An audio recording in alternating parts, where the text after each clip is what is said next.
Hey everybody, Shannan E. Johnson here, CEO and head consultant of The Professional Pen, where we develop screenwriters from idea to pitch. So if you're looking for screenwriting services, go to the website.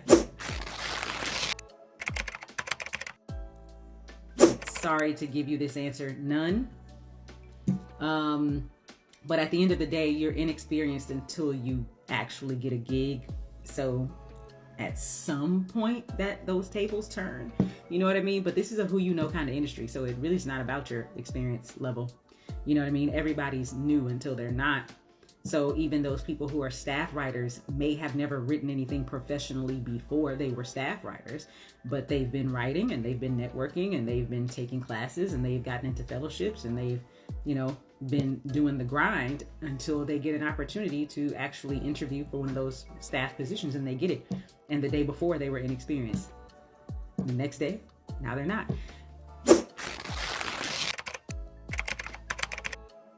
One thing that I want people to realize is just like any other position that exists in any other industry, it exists in this one too. So, there are people out there who are trying to figure out how they can be a part of the creative process, literally creatively. And so they're trying to be writers and directors and producers and actors and blah, blah, blah. But we have marketing people in the entertainment industry. We have IT people in the entertainment industry.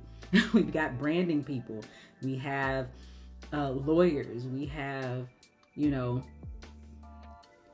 any and other kind of positions that you could think about. There are engineers. There are everything that has to happen to make any other industry work. It's in the entertainment industry too. So that's what I try to explain to people about, like Hollywood itself, not the industry part of it, but the city part of it, Los Angeles itself. The industry here is entertainment.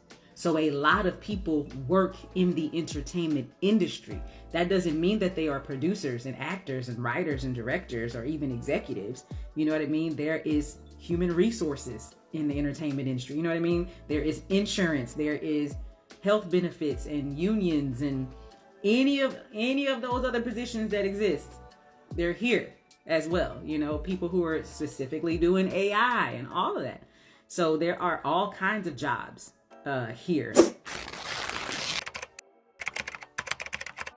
So the strike is now over and people's lines are buzzing. I hope that you guys are writing.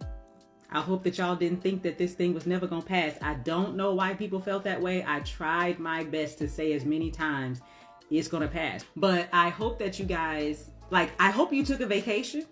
I hope you allowed your mind to rest and reset.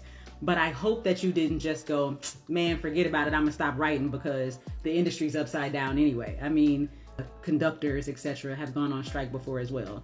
That didn't stop people from going ahead getting a certificate. So when that thing comes back around, they can have a job. You know what I'm saying? This is, people kind of look at our industry like it's like this anomaly. And I'm not saying that it isn't unique and that it isn't different, but so much of it is just like anywhere else. The flight attendants have been talking about striking.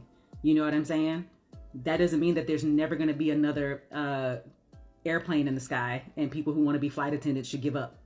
So the same thing is true for you as creatives, as writers, as whatever it is you want to be. Just because there is something happening in the industry that's shaking it or a transition that it's going through doesn't mean just forget it. Because now things are happening rapid fire.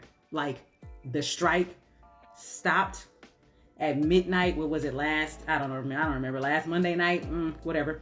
Right? It ended. And there were people literally back in the writer's room like 2 days later. You know what I'm saying? There were executives in people's inboxes like, hey, you ready to develop this script? What have you been doing? You know what I'm saying? So hopefully you guys have not just kind of been out there floating in the wind versus like working on your craft. Always be working on your craft. It depends on what kind of role you mean. There are creative producers. Creative producers are people who come up with ideas and then they hire writers to write.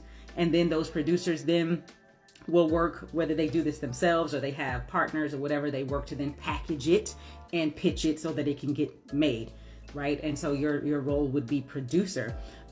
Executives at studios and networks are not usually the people who come up with the ideas, but they do help to shape the ideas that come in.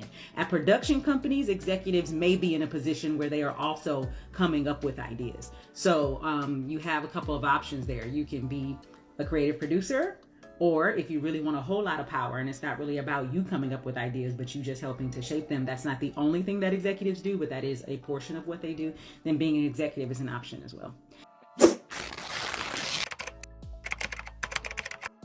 I was talking to a writer the other day, and she was saying that she has the opposite experience, but usually Hollywood shuts down after Thanksgiving, and trying to get in on a call or, be in production or be in a writer's room or whatever it is, Thanksgiving to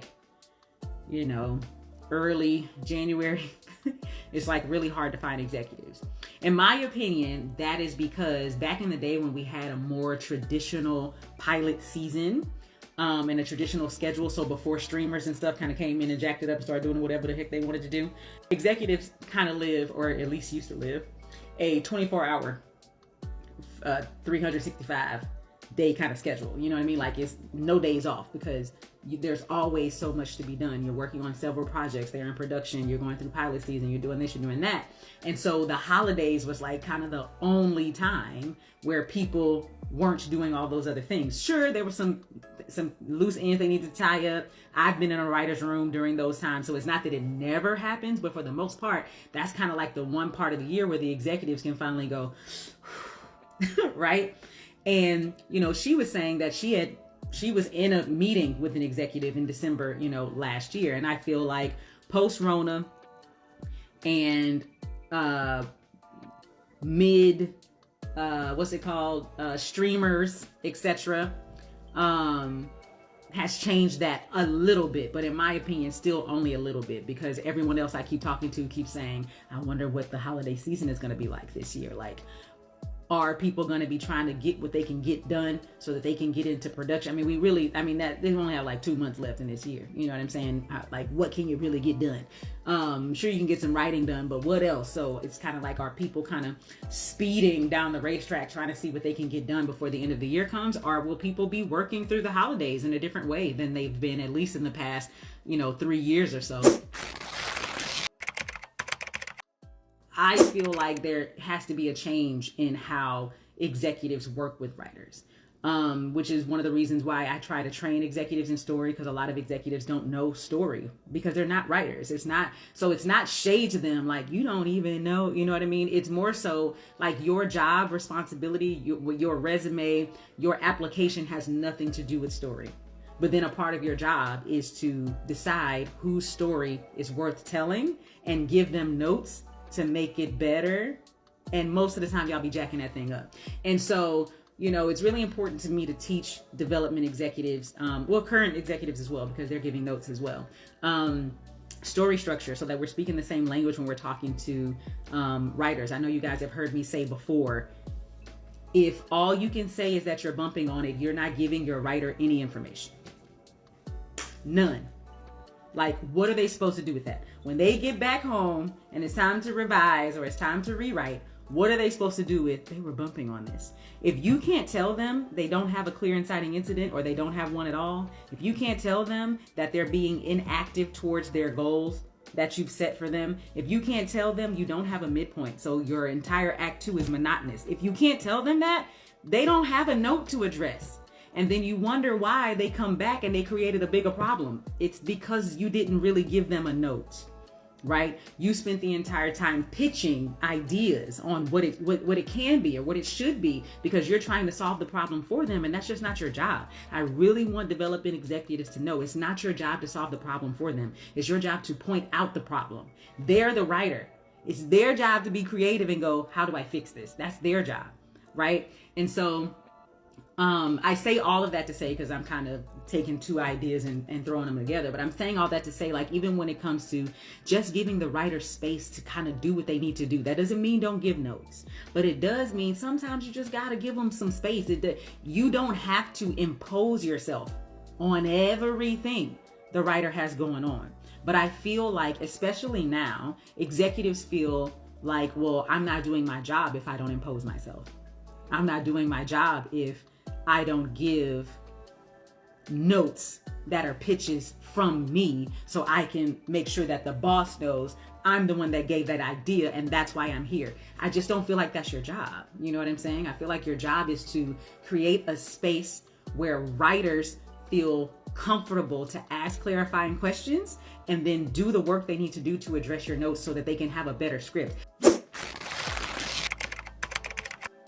And I'm going to say this generally speaking because I am not a union representative. Okay, so I'm not going to give you the details of it, but it's a union, which means you have to already be working. It's the catch-22, right? You have to already be working a union job, in this case, WGA, which means you've done a project that is through a WGA subsidiary, and you have to garner enough points. I'm not going to say how many points. All of that stuff gets really confusing, but you have to garner enough points for them to then offer you membership into their union. So you don't get to say, hey, I want to be in your union. Here's my application. No, they are watching. Okay, here's an example. I wrote a gig for a WGA affiliated network production company, etc., etc. I didn't contact the WGA, but let me tell you something. I hadn't even gotten my first check yet, and the WGA was in my inbox and on my phone. Like, hi, we see you're about to do this WGA gig. So let me talk to you about what that means for your membership and this and blah, blah, blah, blah, blah, blah, blah, blah, right? So you cannot apply for the WGA. The WGA will find you and they will let you know what you need to do, what your options are, how much you need to pay, etc., etc. So what you want to do is focus on selling your script that you believe is just a win-win. No matter what, people are going to want it. Sell it. And if it gets made by a company like an AMPTP company, those are the people that they were just in negotiations with, are the only people who can work with WGA writers. So those companies can't work with independent writers. They have to work with the WGA. So if you happen to sell to one of those places, right, you may or may not get enough points with that sell to then be in the union. And that's it. Want more content? Like, subscribe, and for notifications. Get notes on your script that get you unstuck at www.theprofessionalpen.com. The professional pen. I'm out.